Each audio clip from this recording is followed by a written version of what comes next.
নিজেকে চালাক ভাবা এবং অতি চালাক ভাবা লোকগুলো থেকে আজকে জাতি ও দেশ মুক্ত।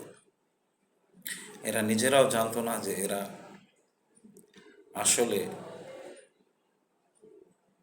চালাক না, বোকা। শুধু বোকা না, অতি বোকা। আল্লাহ ছাড় দেয়, ছেড়ে দেয় না।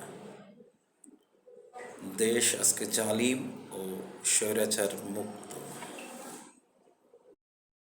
নিজেকে চালাক ভাবা এবং অতি চালাক ভাবা লোকগুলো থেকে আজকে জাতি ও দেশ মুক্ত।